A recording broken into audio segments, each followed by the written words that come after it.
Weapons on school campuses, it's a topic around the country and of course right here at home in Clark County. Last week there were 2 incidents of guns on or near school campuses. Crisis in the Classroom investigative reporter Tiffany Lane sharing what's being done now to address this problem. She's live outside Hickey Elementary School in the East Valley with more. Tiffany? Latoya, this is one of the campuses where they did confiscate a gun last week from a student. Now, this is a concerning situation for a lot of parents and staff members in the community, so I decided to take a look at the numbers to see just how well CCSD is doing at this time. So there is a slight improvement when you're talking about guns confiscated on or near campuses. As of today, there were 11 found so far this year. That's in comparison to 14 last year. When you're talking about guns confiscated on campuses alone, that number is slightly up. So last year we had about 7 guns confiscated on campuses as of this time, September 22nd last year. Well, this year we're at 8 so far this year. So that again is concerning to some parents. Some of them are on edge and they're wanting more action from the district. Let's take a listen. I mean, even bringing my kids to school this morning, it was a little overwhelming. Madison Flores says she kept her 2 children home after a student at Hickey Elementary School was caught with a gun on campus last Wednesday. Monday was their first day back after the incident. I want them to feel comfortable, but it also put me in an uncomfortable situation where I had to bring up a conversation about guns with, I have 6-year-olds. While talking to Flores, we also met Elizabeth Villegas, who was picking up her children from a nearby middle school. She was shocked to hear the news.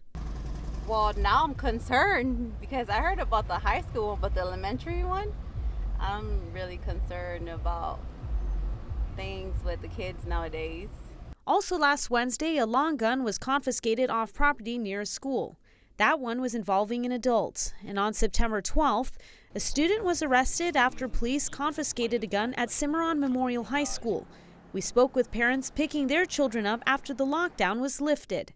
Is they gonna let kids come here with clear backpacks? Like, what it gonna do to take our kids to be safe to come to school for us? Parents don't have to worry. CCSD Police say they, along with the district, are using proactive measures to keep weapons away from schools, including a K-9 random screening program, as well as a random weapons screening program, and this involves things like a computer program randomly selecting a school, classroom, or students to be searched. For example, Del Sol Academy parents received a message last week about the school being selected to screen each 17th student arriving on campus for the day. CCSD also started implementing random searches and a weapons detection system at large events like football games. It replaced hand metal detectors to lessen wait times. But some parents say they want more done. I think making it a conversation, I think prioritizing mental health is a big thing. I think none of this stems from nowhere. Others say it comes down to infrastructure. I think that putting those metal detectors should be like a main thing now. Yeah, to be safe. You know, we need to get metal detectors in here. That's something you think should be here permanently to go in and out of school every day? It should absolutely be in here permanently. It should be at every school. And CCSD tells me as part of their security process, they will focus right now on continuing that random weapons screening, Latoya. All right, Tiffany, that's such important information. And Tiffany, is there anything that the community can do to try to help out with this? Latoya, there is. I mean, the focus for the district is always saying, see something, say something. So the community can play a big part in that. And if they want to stay anonymous, they do have things like the Safe Voice Anonymous tip line that goes to the district and law enforcement as well. So there are routes that people can take to really make sure that everyone is aware in case something could be happening.